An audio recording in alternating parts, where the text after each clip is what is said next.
For purposes of a brief background, we've been following, as IEA and as the CLE program, we've been following policy discussions on implementation of the unique personal identifier. I'm sure most of you have had a thing or two about it, but from our assessment and from what we've had, it's been defined as government plan. It's basically government's plan to digitize the civil registration process, as well as vital statistics. So there have been various policy pronouncements that have been made by from the Ministry of Interior, and particularly the State Department for Immigration and Citizen Services, and as well as the Ministry for ICT. I think even more recently, we've had discussions where the president himself has been talking about this plan. And so from following up on those discussions and what has been said, we've done a bit of an analysis as a program, looking at what they're proposing to do, looking at the systems that are there at the moment, basically the state of play, thinking about the previous Huduma number that, again, I'm sure you all are aware of.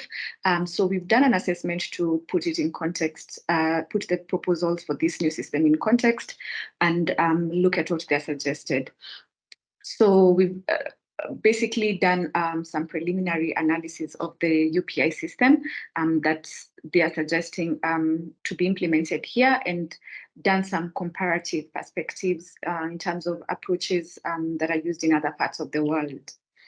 India, for instance, provides, I don't know how many of you have heard of the Aadhaar system, the Aadhaar card in India, but it's a notable or has been successful in terms of implementation of sort of unique personal identifier system. So we did some comparison to that, looking at what they're suggesting to do here. And we've prepared a working paper based on this assessment. It's a very early on assessment. So the paper is a working paper. It will change as we get particular policy documents issued on this. What we have so far is pronouncements, policy pronouncements, but as soon as we get more concrete policy documents on this, we'll keep on updating the paper. So we've convened this meeting here today basically to share findings from our analysis so far. And this is also part of our objective as IEA to provide a platform for debate and to raise citizens' literacy on emerging and what we consider to be significant policy issues. So we'll be sharing, as I've stated, I will be sharing what are our findings from that paper. Our paper aims to assess the implementation, to evaluate the problem. So we asked ourselves, what problem in particular are they trying to solve with this UPI, and that would be solved differently from what we have right now. Then we assessed the concept of a unique personal identifier, and as the way it has been proposed in the broader context or in the broader space of digital public goods. So we'll explain again in the presentation the concept of digital public goods, and particularly as it relates to the UPI. And then we've also done an assessment of some of the legal challenges and concerns regarding privacy and discrimination raised, that the concerns that have been raised so far regarding implementation of UPI, and some of this, of course, relate to challenges. We had, the reason the Huduma number failed was because there was a number of challenges that were attributed to the mechanisms for implementation of that number. That system, the court pronounced itself on discrimination, on violation of privacy, and various concerns. And so we are also keen to see how the new system has alleviated or prevented or intends to prevent those same challenges from recurring here. In a nutshell, that's what we have so far. We have one presentation that will be made by my colleague Leo. And it's right now it's about 12 minutes past 11. So we'll give Leo about 40 minutes. He'll discuss what our findings are so far. And then after that, we'll come to a plenary for discussions to answer your questions.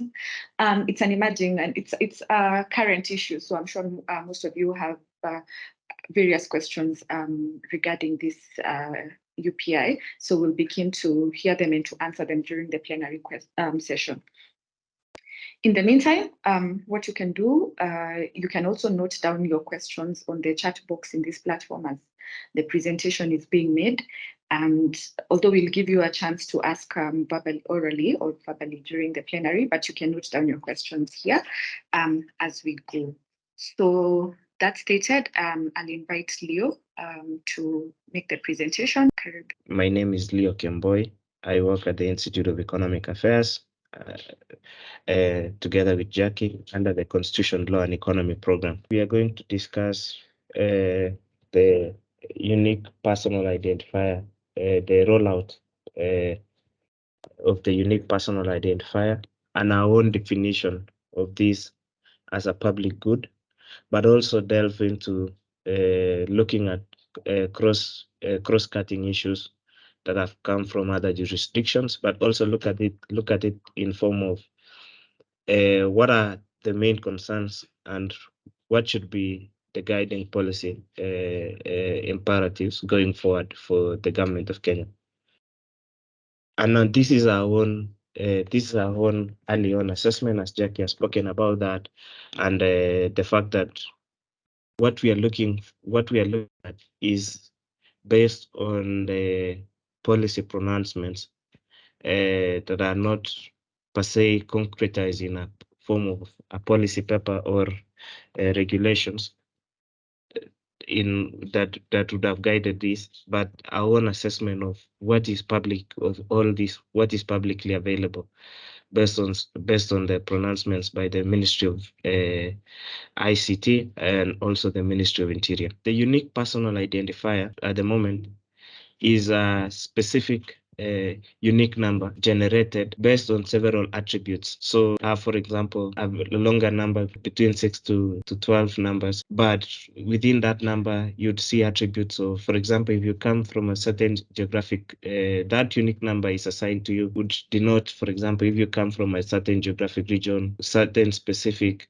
aspects with the time of registration. So that number is generated randomly from a computing system. So all these, the unique personal identifier, our own assessment is that is similar to what will be equivalent to a public good. And a public good based on in economics definition, and because we are the Institute of Economic Affairs, it's something that is non-excludable and non-rivalrous, meaning that first, for such goods, you can't bar people from failing to use them because they couldn't afford or they couldn't pay for the same. And then another aspect of that definition is to say that utilization of that good by one person does not prevent others from using it, or it does not reduce the availability by other people. And so if you look at the unique personal identifier and the entire regime, and given the legal obligations from the legal framework and also from the Constitution, you look at this and it all fits all those categories. So these are public goods, and also it's the unique personal identifiers, and it is in a field,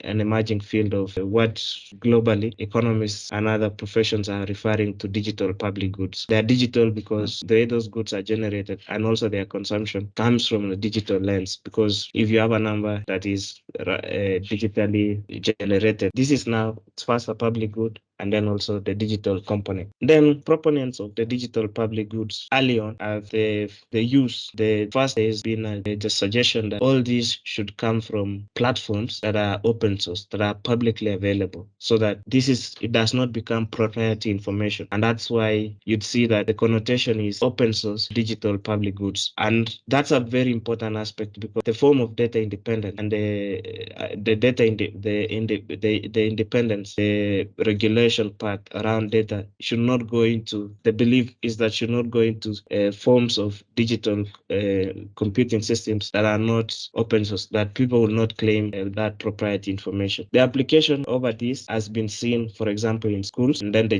digital identity system, and also current reports, the police current report register, because all those details are keyed in a database that allows them to be searchable, but also you can use business business intelligence to generate analytical indicators that has been used in other places to inform policy decision. Those indicators generated are used to inform policy decision. So those are early on what some of those concepts, so that if we are referring to those those concepts, we are all on the same page. What is a digital public good? What is a public good? And then now the question about the application. So the second part is the unique personal identifier rollout is based on a legal framework. There is being anchored now based on the policy communications from the Ministry of Pronouncements, public pronouncements from the Ministry of ICT and Ministry of Interior, is based on the fact that Section 9A of the Registrations of Persons Act of 1947, the amendment that was done in 2018 requires the national government to establish a national integrated identity management system. And then the same requires, again, the same Section 9, the government of Kenya to assign a unique identification number to each listed person, to each person listed in the register. All these is now what those two specific ministries are basing on to start the rollout of this of the unique personal identifier regime system. And then, so that's the foundational legal framework that sets that legal obligation based on what MPs amended into the Registration of Persons Act. One thing, the caveat we are putting here is that this is our own early on assessment based on what is information that is publicly available. So because the government of Kenya, we've searched and we've not seen a concrete policy statement, for example, detailing what would be the unique number, what would be the methods, which firm would be involved, what are those specific partnerships they're looking for, the benefits, the challenges related to digital identity systems, even from other jurisdictions, and the policy steps that they are taking to address those challenges. All those details, just from basically what is it to challenges, to other complex issues surrounding the UPI, have not been put forward. And just like it would have been desirable for this to have happened, because, for example, if a new idea like this comes forward, and this is something that is new, like what the central bank did with the CBDC, the central bank currency, digital currency, they issued a white paper, and then they asked Kenyans to comment on those, what are the specifics and the other things. The expectation here is that a digital identity system being rolled out, the same would apply. But that has not been the case. Now, to just explain the state of play, what is currently the anticipation, that this unique personal identifier would start from newborn children and it will evolve to a national ID, which anticipates that there will be a timeline for this, for implementation of this. And in effect, the NRB, the National Registration of Bureau, as we know now, will not exist, but the national and integrated identity management system would then apply, would then take force. The second part is that the UPI would supersede the birth entrance number as the primary identification reference. So that is the idea was, this was to start in March, and this will start first through the newborn children, and all those birth certificates that would be issued from the 1st of March 2023. And then that the expectation was that this would become the student number in educational institutions, so that if transitioning from to junior high school to primary school, junior secondary school, to the senior, and then also the higher education level, that this would become the primary number that people would rely upon, and also the ID when citizens have done 18. And then this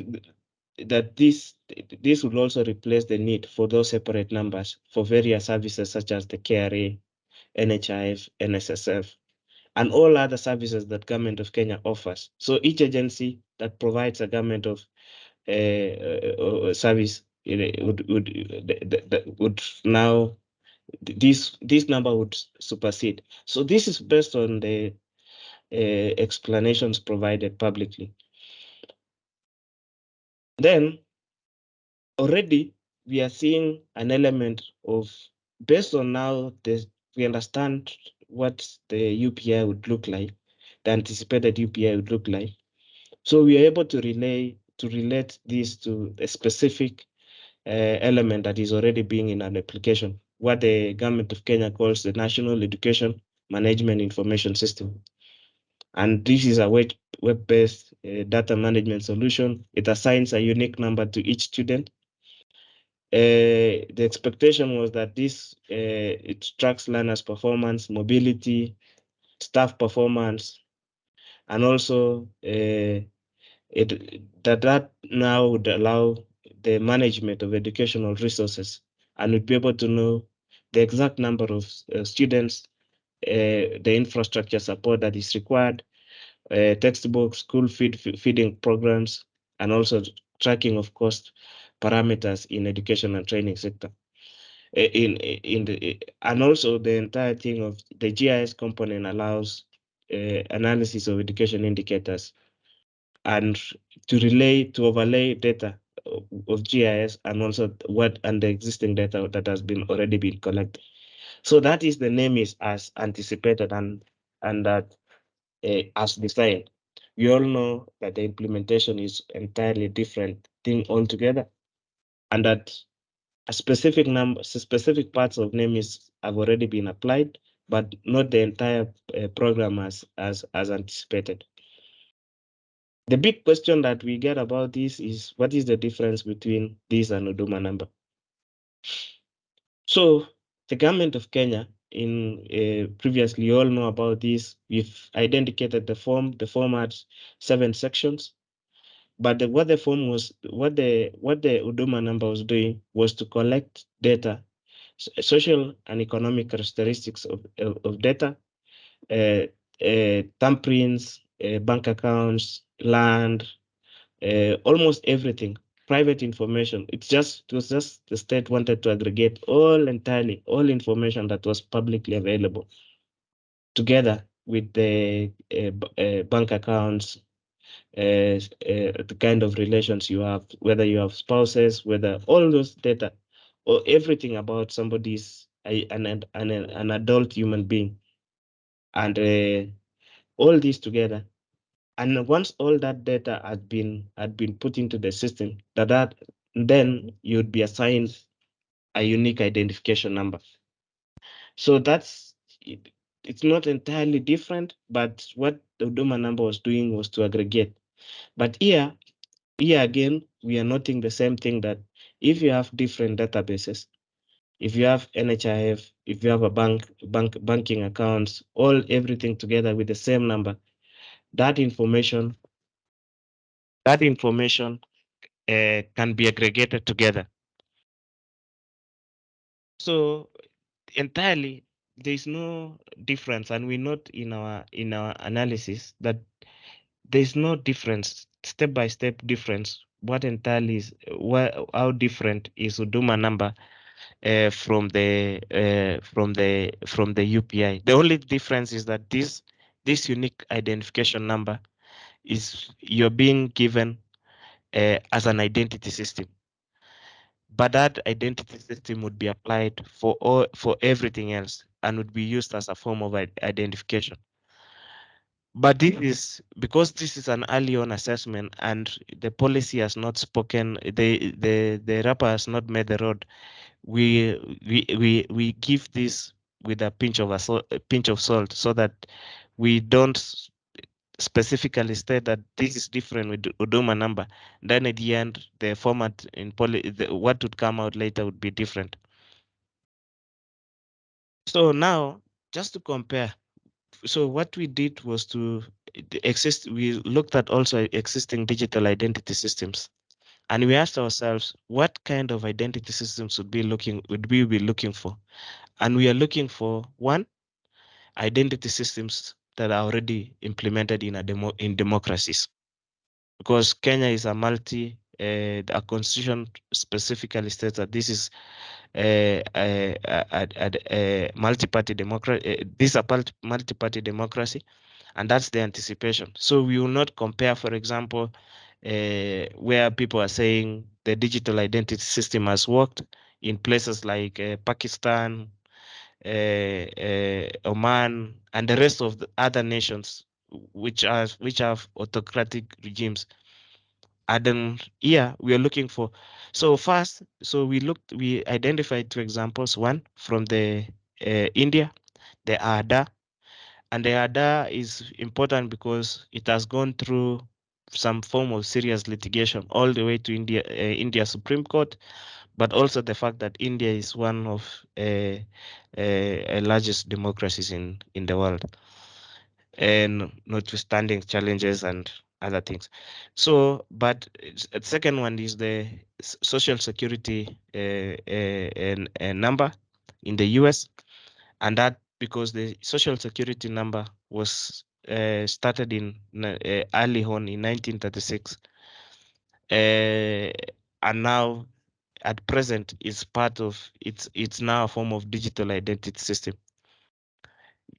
So if you look at these two examples of identity systems from democracies, the ADA, what it means is an identification number identified under the section 2 of the targeted delivery of financial and other subsidies, financial and other subsidies, benefits and services, Act of 2016. That ADA is a 12-digit individual number issued by the authority, the Unique Identification Authority of India. It functions as a proof of identity. ADA, the opting in was at first, the opting in was voluntary and people opted in because this one was people wanted to access benefits or whether a form of government of subsidies include from farming all the way to welfare payments and other things would require the same. That ADA, when somebody opts in, uh, and you have to meet some verification requirements, and individuals enroll once, and once you enroll and they query it against the national identity systems, you cannot have more than two. And then obviously it's free, it's unique, and then it's used to access services elsewhere, including from banks, education, all other things. It now serves as a proof of a form of identity. Already we looked at a significant research that has been done around ADA, and one of the papers that identified four major issues, which is vulnerability to identity theft, identification without consent, and that is the most serious form of constitutional breach. If that you'd see identity correlation across domains and illegal tracking of individuals. So it's again, it's almost similar to. It will also be similar to almost to Kenya's case. That correlation, if government can access, government or like a security agency, for example, can access all these, they can correlate all data from one database to the other, and also those biometric data, iris scans and fingerprints are not considered secret information, and now that illegal harvesting is something can happen, and at two stages. One, during the enrollment and identification process, but also when that data is at the central repository at the database. So this is a study from two experts, Banerjee and Sharma, 2019, and we've provided the reference at the end. So social security, it was the identification as part of what government at that time, the New Deal was to find a way in which you can track incomes and benefits, incomes with the view of providing those benefits. So they started retirement and disability benefits. So they started that social security number, and it was supposed to track earnings and provide benefits. and now it transitioned to now a fully, because of the level of that voluntary aspect uh, uh, allowed people to that voluntary aspect allowed people to opt in, and they all provided information that was credible, and that so yeah, individuals in the US with this social security, uh, they provide the number to obtain credit, open bank accounts, obtain government benefits, make significant purchases, and also other things to tax and other things. The idea here is to show that these these all these two from this democracy started as a welfare measure. It started as you providing welfare. You want to provide benefits like ADA, whether to farmers, whether to for, and then now it transitions, and because it's voluntary, people are opting in voluntarily. It allows them to provide all the necessary information. So now, having looked at those two case studies and looking at those policy pronouncements by government of Kenya, then what are our observations on the proposed UPA rollout? So we've spoken about the availability of the document, but one of the things, and this is our policy guidance, is the unique personal identifier is a public good. It's something that government of Kenya can only provide. This is something where at best everybody in this country should know what is it. All the policy, all the available information, uh, whether in a policy paper, whether it's a Mwananchi guide, whatever forms, everything, all information should be out there.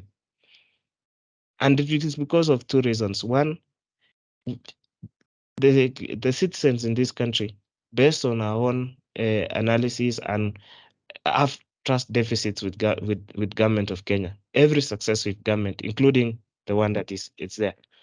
The idea is that you have to provide to cure that problem of trust deficit. You have to provide all the information, because what is that 12-digit number? What is the benefit? What problem is government of Kenya solving? All these things. Why do we need a digital identity management system? How would you secure that data? How are you working with a proprietary database? All this information is something that government of Kenya, it's only government of Kenya that can solve. And that is the thing, is the first part before you even implement that policy is to provide that information. And that's something that has not been provided. Secondly, is a question of voluntarily. People should opt in. Once people understand those benefits, there should be no repercussions of legal mandate, because people understand that it's only if the problem, if it's going to solve, for example, if let's say a hypothetical scenario, if it's going to solve identity theft, for example, and I can only log into that database once, and it's that OTP can only come to me. Nobody else can be able to get that OTP. That will give people some form of relief. Like the idea here is you have to convince people why, because that's the only way that these digital identity systems succeed. Because even for IDs, it's still a problem. It's still a major problem for that people getting those IDs. Only people get it because they want to access some form of government service or the other. The second, but the scope of that, the biggest issue for the UPI, and this is based on what we identified in the law, is the scope of data that has been targeted for collection, because the law requires, under Section 5 of the Registration of Persons Act, that you collect all biometric information. And here, in the general provisions, the introductory part of the law, biometric information has been described as fingerprints, hand geometry, ear lobe geometry, retina, and iris patterns, voice waves, and DNA in digital format.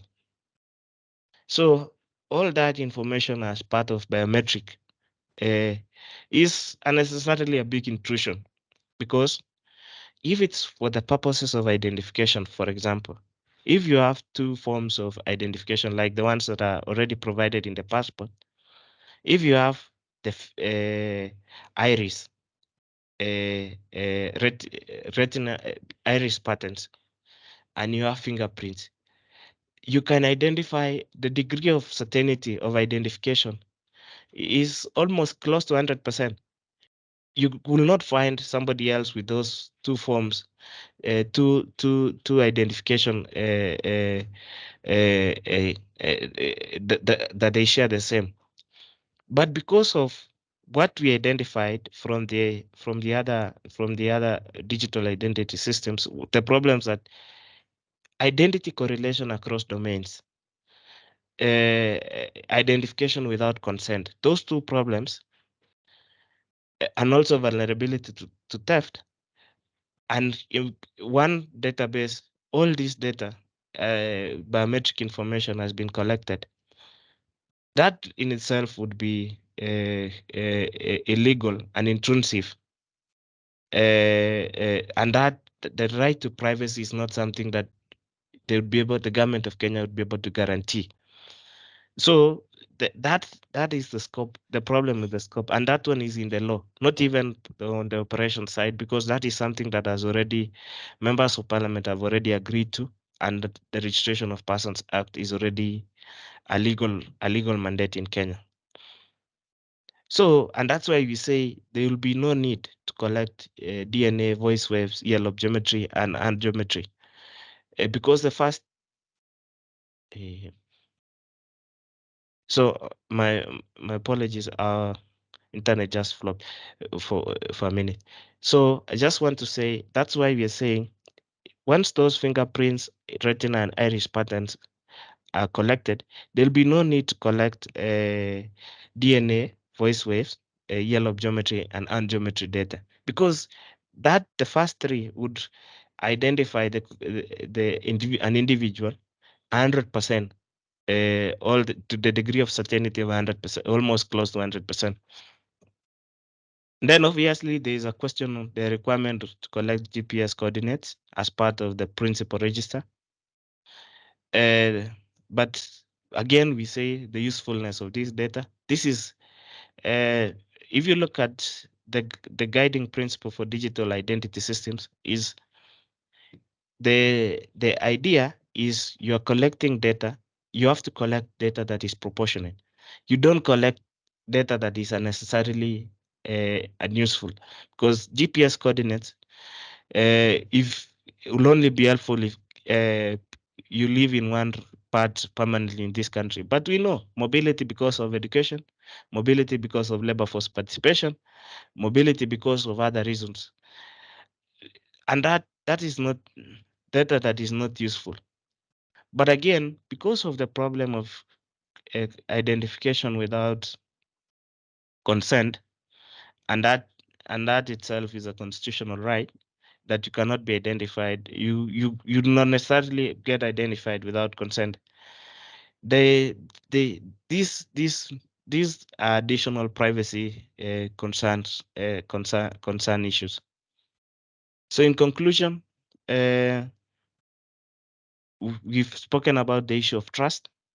Upfront, policy guidance is there's a serious trust deficit, and all government institutions should take the right to information seriously, because that allows the success of such kind of programs. But again, that right of information allows everybody else, including think tanks like us, to evaluate, for example, the efficiency and whether those things would be able to comply with the constitutional provisions. And then we are asking the review of the Registration of Person Act to exclude under that biometric as part of data collected for the principal register, biometric information to exclude those other things that are not necessary and also would be unnecessarily intrusive. And then extensive stakeholder outreach. And here stakeholder outreach is the information. You start just like the way the Central Bank of Kenya approached the CBDC and this digital identity, all these digital things is you have to provide directly. You have to provide directly information. You start with the information. You start with that white paper, and then you evaluate those from time to time, and then that allows people to evaluate that.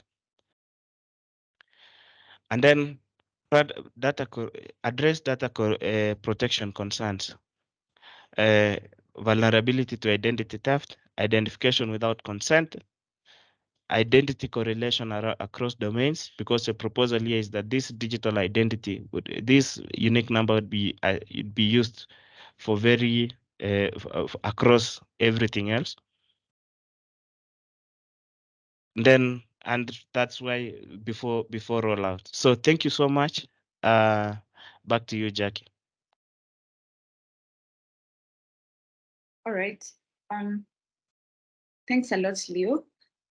So thanks for that presentation. I think in summary, it's clear to us that quite a bit of the challenges, a number of the challenges that and concerns raised regarding the previous Huduma number, we are not very clear on how those concerns have been addressed or have been rectified by this current proposal. I think other than knowing that the most common thing that we've had is that the UPI will be assigned at birth. It will be the main identification for students through their education through primary and secondary school. It will be the identification number. Then once they turn 18, it will be the national ID number. And then we've had policymakers basically emphasize the multifaceted utility, so that this number will be serve as the NHIF number, NSSF number, driving license number, ultimately the death certificate number. So other than the emphasis that it's supposed to be an all-in-one, all-inclusive thing, the details regarding how privacy concerns, how the number ensures inclusion and non-discrimination, particularly for different persons, different categories of persons. It's not very clear, the mechanisms for implementation. And I think, of course, that is because we do not have a concrete document other than the ICT policy of 2019, which does not go into detail in particular about how they intend to implement this.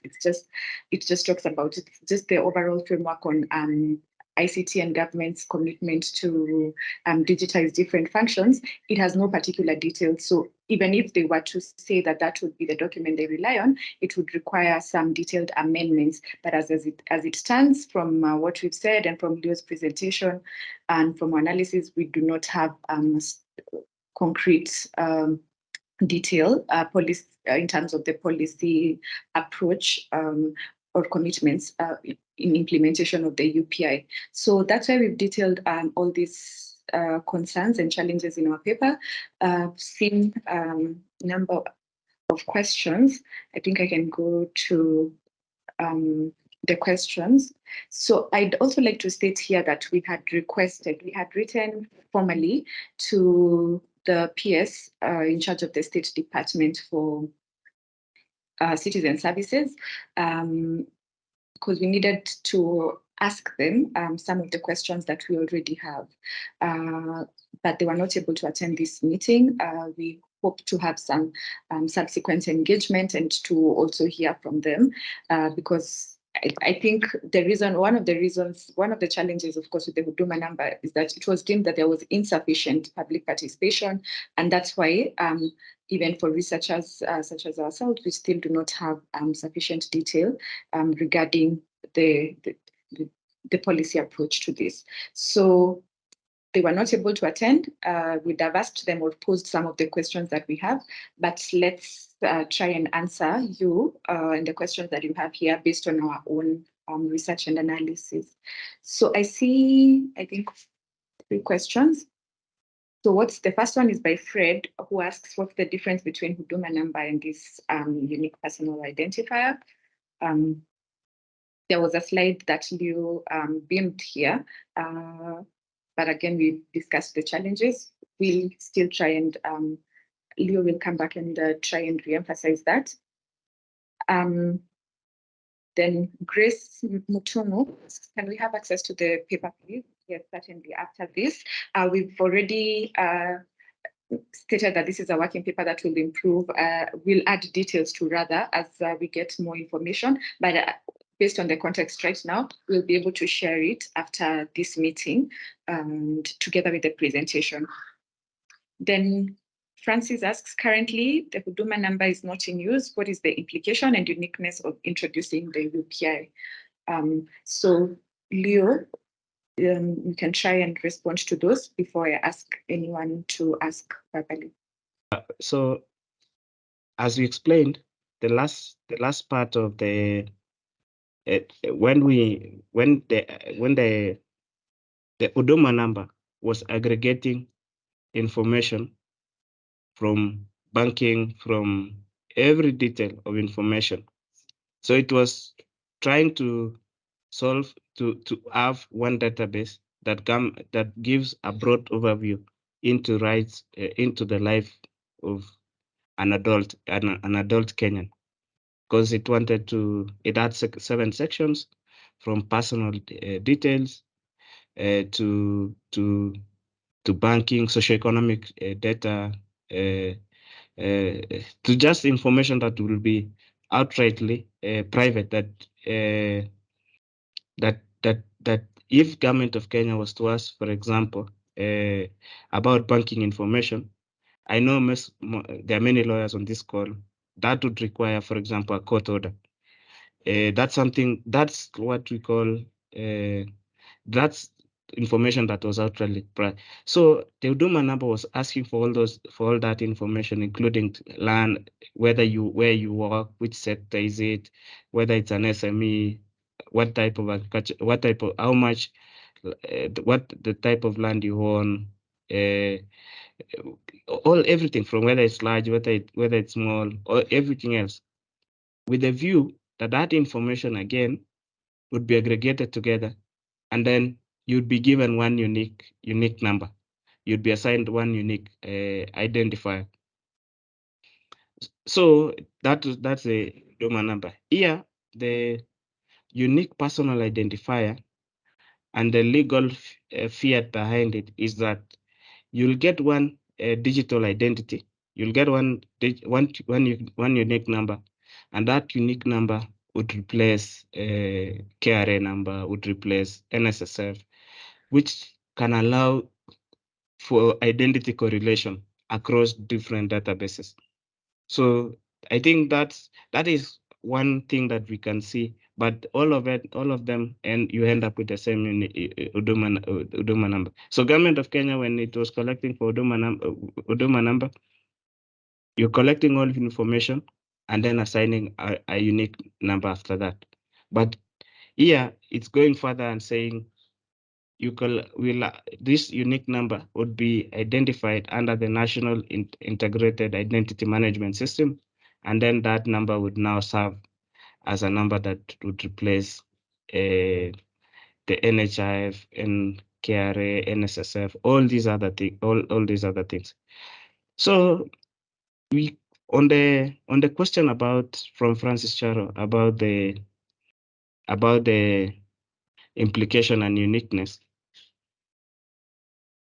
there is some form of benefit when because for a long time, if government of Kenya is going to provide a unique number that do not again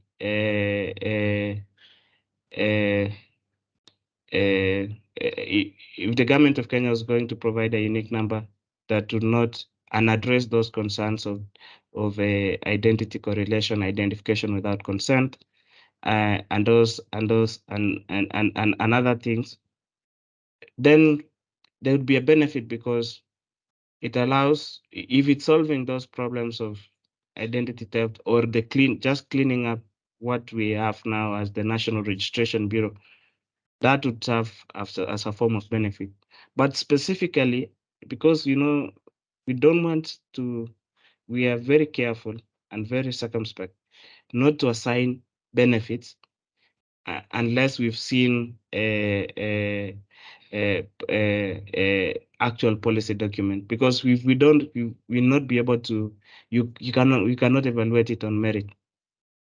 So Jackie, back to you. Thank you. Thank you. Thanks, Leo. So I guess what we are trying to say here is, based on the information that we have, we can only deduce that perhaps the difference is in the characterization of the data, the level of data, and the type of data required with this new UPI. That differentiates it in some ways from the Huduma number.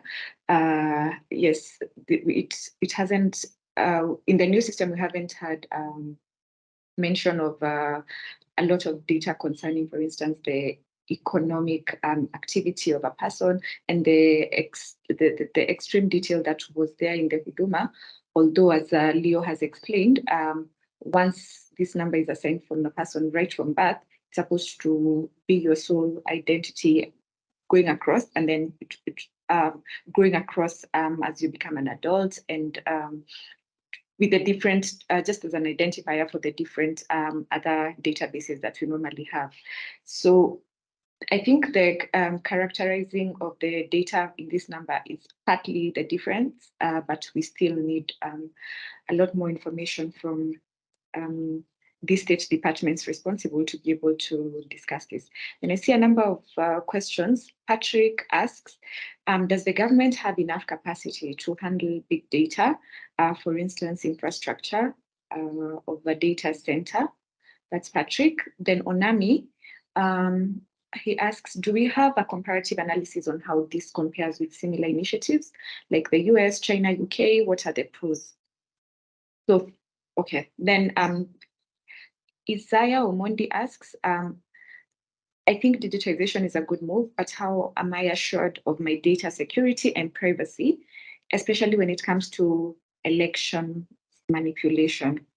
The government must assure us of their commitment to the public goodwill and integrity with public resources first, to entrust them with the personal information.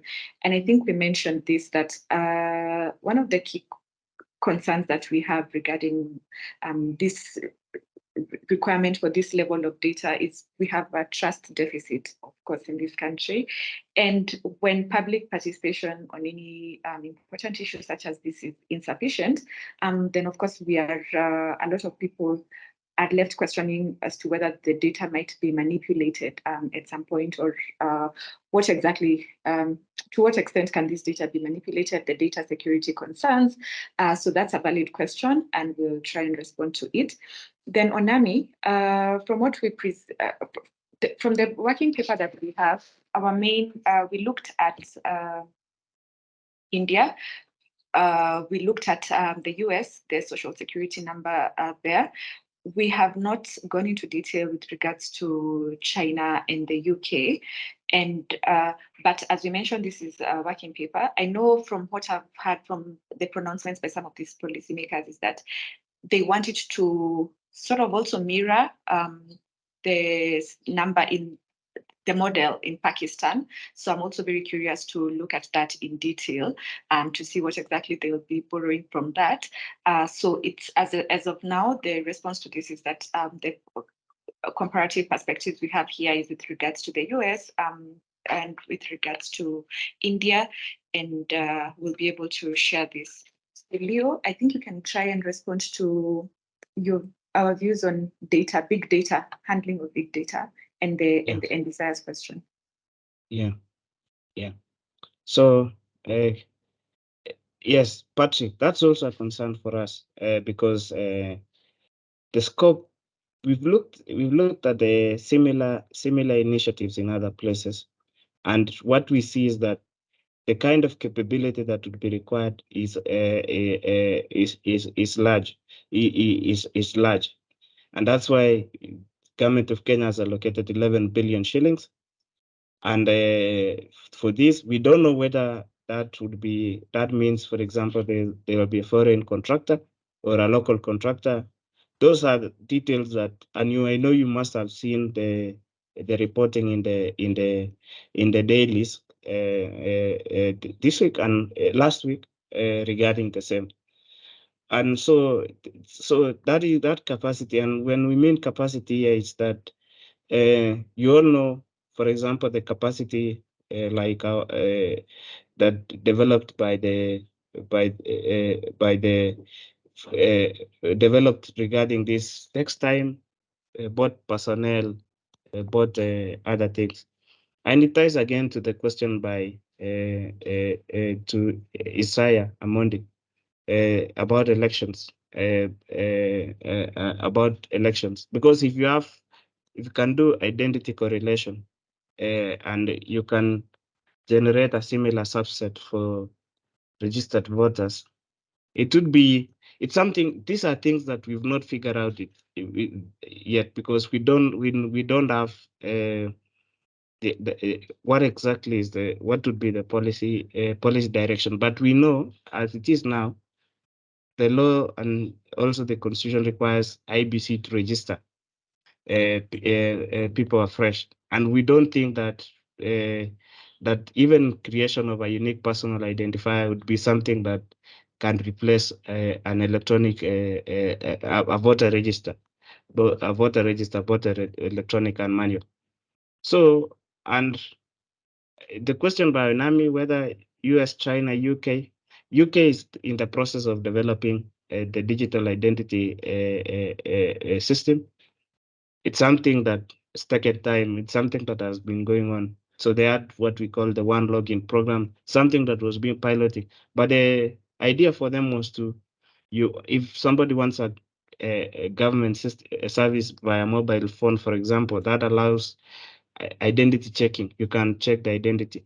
But the same for China, it will not be a good example for we we made that deliberate decision to choose from democracies. We won't choose necessarily from autocratic regimes, because autocratic regimes, the legal fiat of the day speaks is the same language. You want something done, you want a national identity management system done, it will be done irrespective of whether all these privacy concerns and the rest. Yeah. So back to you, Jackie. Thank you.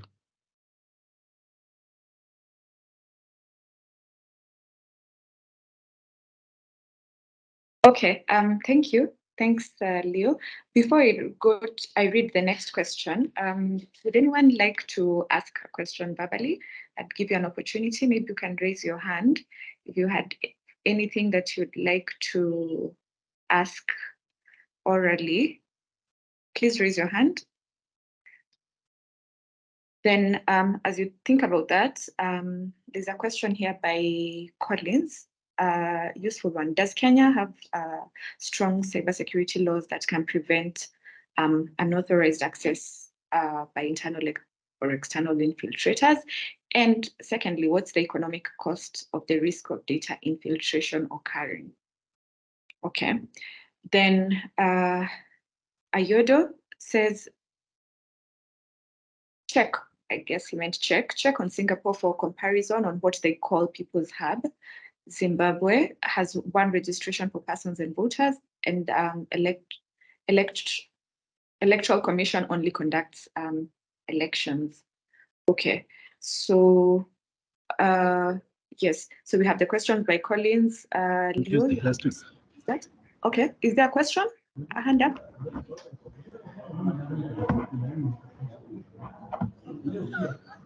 Okay. No. Hiyo ndio ina delay by the way, shading. Sorry about that.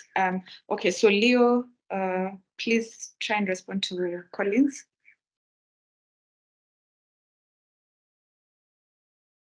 Yeah. So the question by Collins, a very important question, but the laws, it's the capacity, building that capacity to protect that unauthorized access. But again, it's from the start having those the principles in place. What are the agreed principles? For example, like if you are going to have a database, and that database, if the government of Kenya does not own the proprietary rights, any information stored on that becomes proprietary data and owned by now the person who owns the software, and that is common. That's almost like common law. But the thing is to get fast, because these are digital public goods. It's to get a system that the digital system that itself could be, and build that capacity that allows that data protection mechanism. We are not convinced at the moment, because of addressing all those concerns, from capacity all the way to whether that capacity already exists, whether to operational questions. If, for example, an agency requests data from the National Integrated Identity Management System of individuals, what are those steps that agency should be able to take? What are those protections already? Because that is scanty, both at the legal framework stage, because the data protection law, as it is now, focuses on data held by firms, because government of Kenya has several exceptions to that. So the focus of now, what data held by government of Kenya, what are those steps that are they going to protect? And if there are misgivings or omissions, errors of whether or deliberate acts, what are the penalties? What we supposed to enforce them? There's a lot of things that really need to be figured out before the digital identity system. I order on the question of Singapore on people's apps. We'll check the same. Zimbabwe, the question about registration of persons and voters. Yeah, and that's why you see the Zimbabwe the way it is. The question, the thing is, IBC has to, IBC.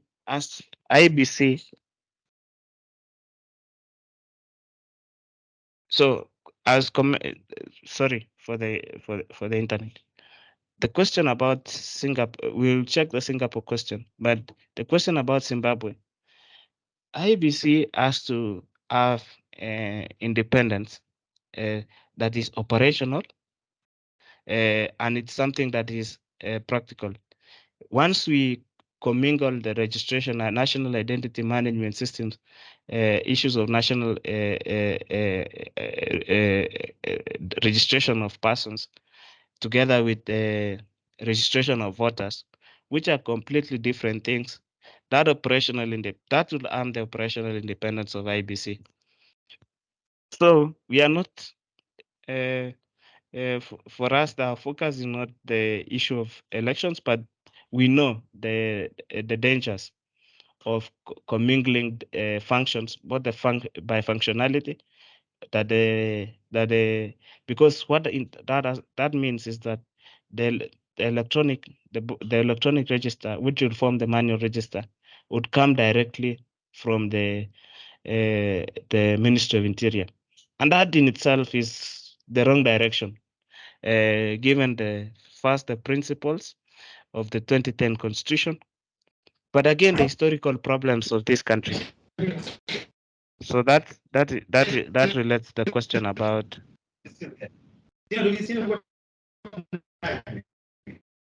Back to you, Jackie.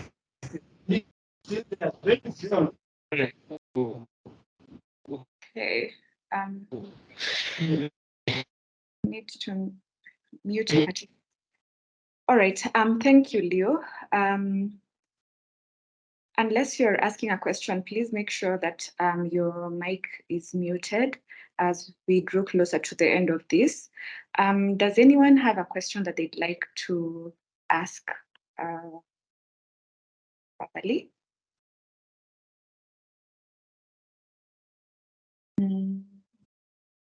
Anyone? Does anyone have a question or any additions that they'd like to make before we get to the final any closing remarks?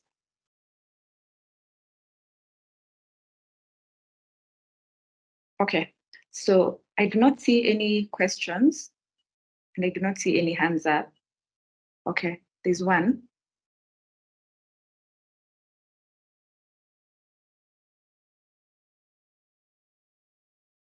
So Patrick asks, what is continuity of UPI, especially changing of government?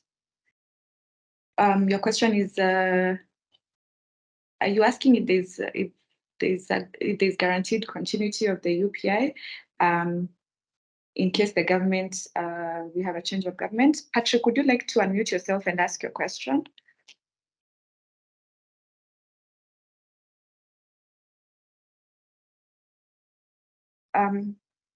Patrick, are you able to ask the question verbally?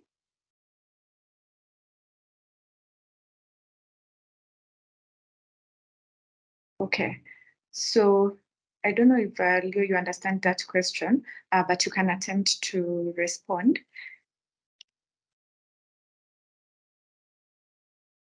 So on the question of continuity, and this is the reason why it's important for the Kenya as a society to achieve a consensus on exactly what would be the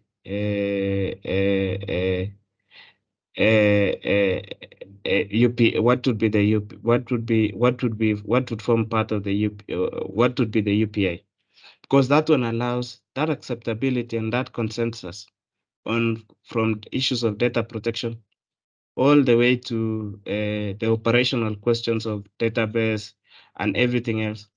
That allows consensus and continuity, because the big problem that now this current government, Kenya Kwanza, is moving away from Huduma number is because Huduma number did not achieve the broad consensus that was required.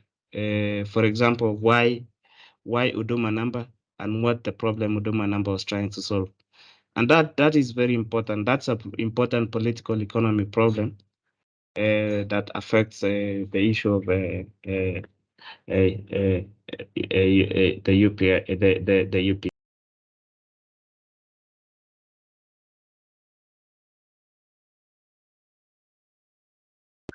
Okay, thank you. Thanks for that. I think there's one final one that we'll take so that we close. Hillary says, devices notwithstanding,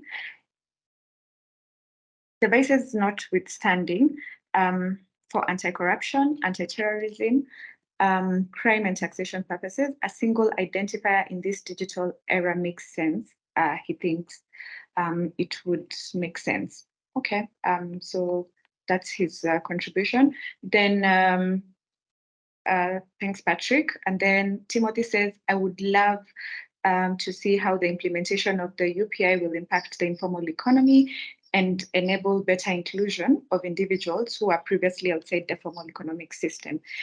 Indeed, I've had actually one of the justifications advanced by the different policymakers has been that they intend to have this as a tool to enhance inclusion, and so we wait to see for how this will be done. But they say that The very highly characterized data will help them with planning, more efficient planning, and it will be not only useful for ensuring adequate service delivery, given that they'll have the data to inform their proper allocations, but that it will also enhance inclusion. So we will wait to see that. Then you need to look into the business processes reengineering with regard to registration of persons. So there's a comment, an additional comment there by Ayodo. So Leo, as you respond to, if there's anything further to respond to this, then you can also make your concluding remarks, and then I'll close. Okay, thank you. So we see there is utility in the unique personal identifier. That is with no doubt. And I see subsequent comments, including from Ayodo, the business processes, engineering, and the rest. There's utility, but there is a big problem again of satisfying those constitutional requirements of right to privacy. The questions about identity theft, identification without consent, identity correlation across those different domains, and those are issues. So the agreed fact is there's utility. Here it's the implementation, and that's why we are looking at those comparative those comparative aspects. But again, so and that's so from Ohuma as an economist, the principal problem that government always needs to approach the issue from is, if you want to ensure inclusion in the formal economic system, you provide opportunity. And how do you provide opportunity? You expand output, you expand employment. Those are so that's how, because the thing is, people have been saying M-Pesa ensured inclusion.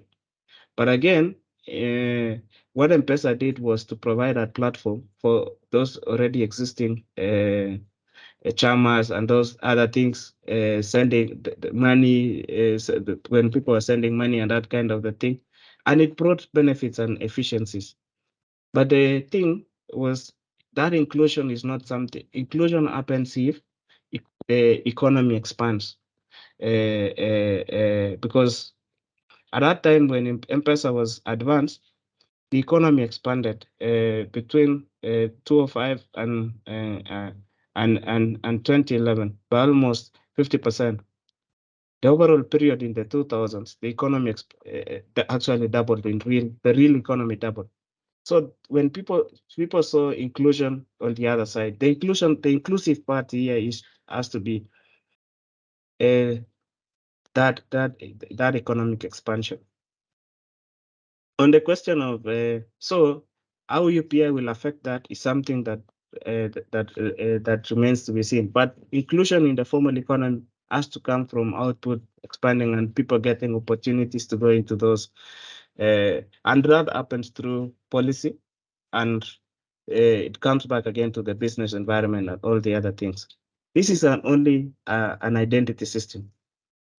Then the question from Monami, the vice, what it's like a comment, anti-corruption, anti-terrorism, AML, crime and taxation. Because even a single digital identifier is not going to solve. It might be help make that data readily available, but investigations have to be done. And the thing is, yeah, what we want to emphasize more is that unique personal identifier could bring efficiencies related to convenience of access to services, government services. But the fact that it's going to help other government agencies to execute their function is those things have to be done, and have to be done, whether it's an investigation related to terrorism or corruption, that's to be done properly. Like And this is the idea. It's not the benefit is there, but that's not something that we should be very careful when we assign benefits of this, especially to everything else. So thank you so much, Jackie.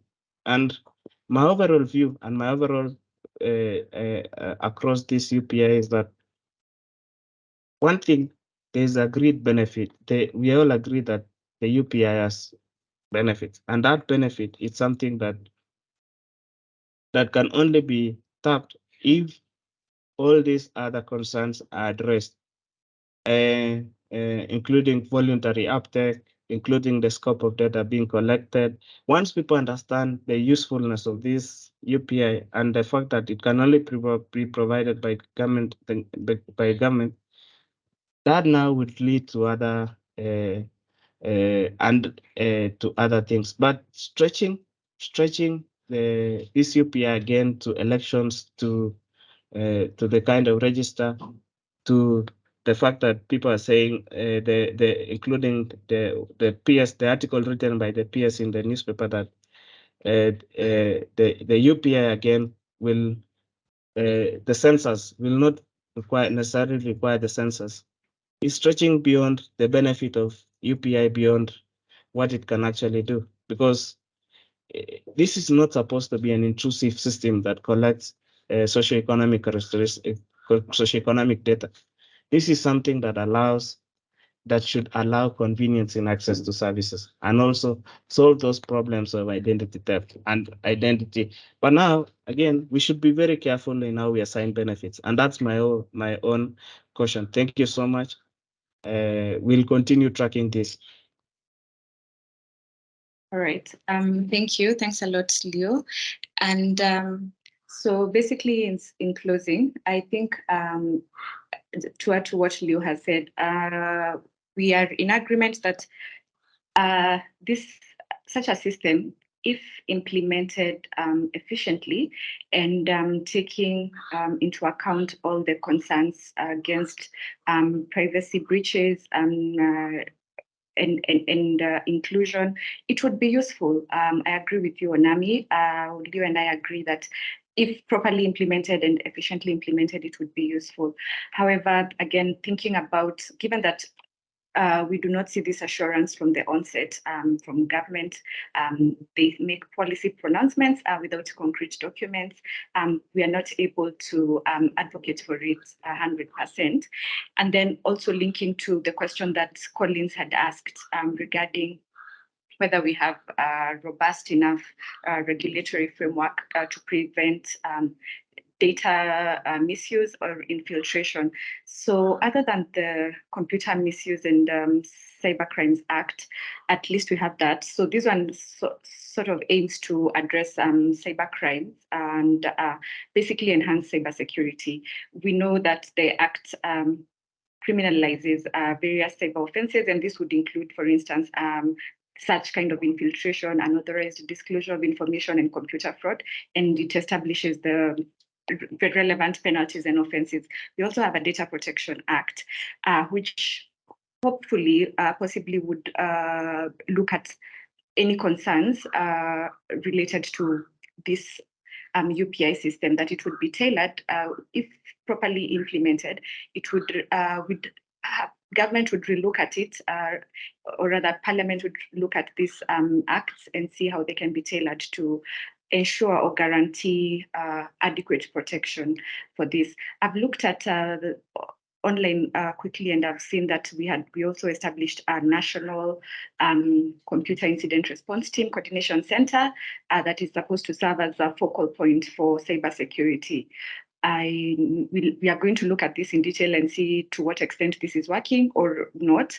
And because they say that it's responsible, this center is supposed to be responsible for coordinating responses to cyber incidents and creating awareness about cyber threats. So of course, we are also not clear on all the institutions that would be mandated to look at the oversight of implementation of the system and guarantee that. But this is, I guess, under the Computer Misuse and Cyber Crimes Act. We had a center that was established. So as we go, we've mentioned that this is a working paper. As we continue, we'll add a lot more detail, and as information becomes available to us, we'll add more detail with regards to the institutional framework for this. Then there was also the question that I also thought was very useful from Collins, where he was asking about the economic cost of the risk of data infiltration. So I think we'll be able to answer this in a lot more detail as we get to more details, as we get more data regarding the level of data. So this, of course, the economic cost would be it would depend on the nature and the level of data that would be compromised and the extent of that infiltration.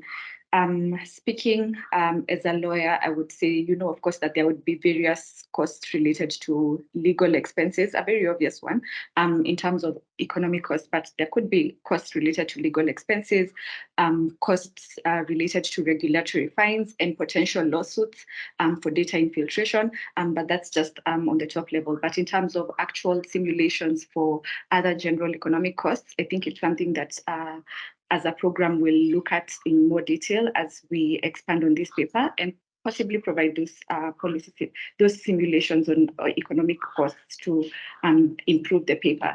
So we thank you all most sincerely for joining this discussion and helping us have a rich discussion. Thank you particularly to our presenter, thanks Leo, and also thank you for all the persons who've contributed to by asking questions and making some comments. So I've noted Yodo, Timothy, Onami, Patrick, Collins, Isaiah, Fred, Francis, and Grace. Together with all of you who made time to join this. Our reason, as we said at the beginning, it is our intention to provide a platform for discussion so that we have informed discussion and we can contribute to the policy debates from an evidence-based perspective. So we are all the richer for it when we are able to contribute to these forums and the discussion. So we thank you all. Thanks for being here.